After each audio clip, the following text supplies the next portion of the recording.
Third partying has been one of the most powerful ways to win fights and gain RP since the beginning of Apex Legends. What's up guys, it's Valued, and today we're going to be taking a close look at how you can not only prevent third parties from screwing up your game, but also how you can effectively use this tactic to your own advantage. Ready to make the third party your party? Then let's get right into it.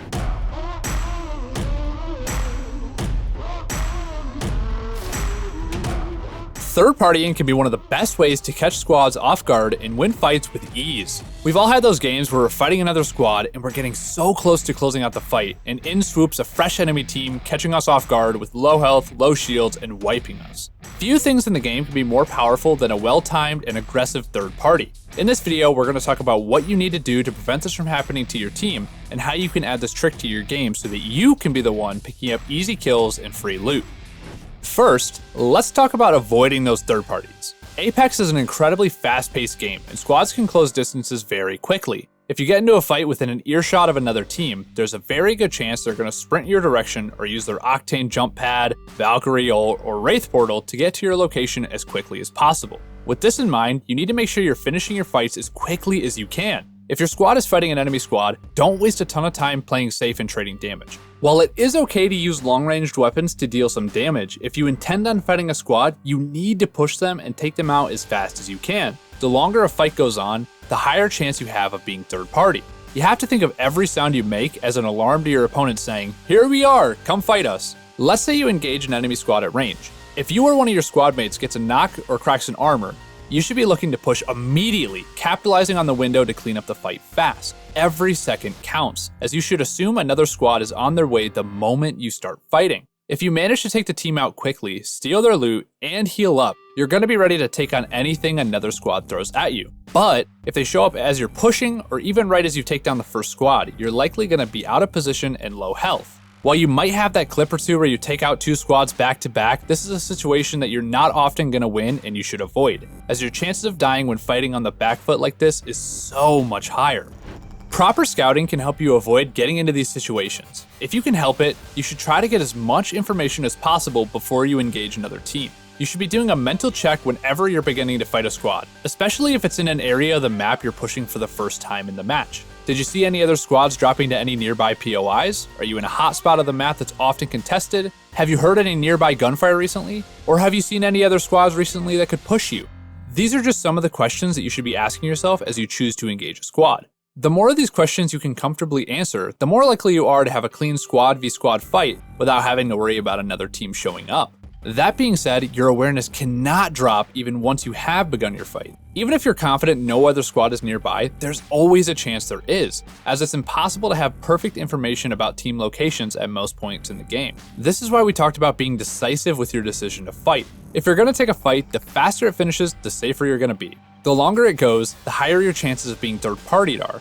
And don't go thinking the danger is gone once you take out that squad. You should be looking to loot fast and immediately get into a comfortable position to scout for any squads heading your way. Always thinking about the next fight is going to keep you prepared, and getting as much information as you can about your surrounding area after finishing each fight will keep you from being caught off guard. Remember, you should always assume another squad is on their way to you. This is going to ensure you're always looting fast and keeping your eyes up. Your chances of winning a fight are way higher if you see a squad sprinting across a field your way, rather than if you don't know they're coming until they crack your shields while you're looting a death box.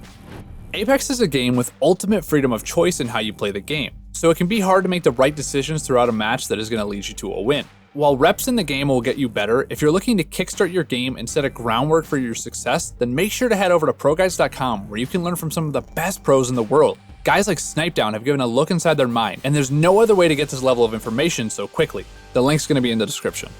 One last tip for surviving those inevitable third parties: keep an eye on your ability cooldowns. Many legends in the game have abilities that could be lifesavers when caught off guard. Whether it's Gibby's Bubble, Bloodhound Scan, or Bangalore's Ultimate, knowing if you have your abilities available to protect your team, spot out nearby teams, or even disengage the fight temporarily can be the difference between surviving an unexpected third party and dying a frustrating death. Now, effectively pulling off third parties yourself can be a little more complicated than that. While it is a great way to catch squads off guard and get your team some easy kills, you can easily put yourself in a terrible position and get yourself killed. Information and timing are two key aspects of performing an effective third party. Let's talk about what information you should be looking for first. So you hear a fight break out in a nearby POI and you want to get involved. the first thing you should be looking to do is pinpoint each team's location. This can be done through audio and visual cues. While it's nice if you can get your eyes on both squads and know exactly where they are, it's important to get used to using audio effectively to pinpoint enemy locations. Yeah, I could use that.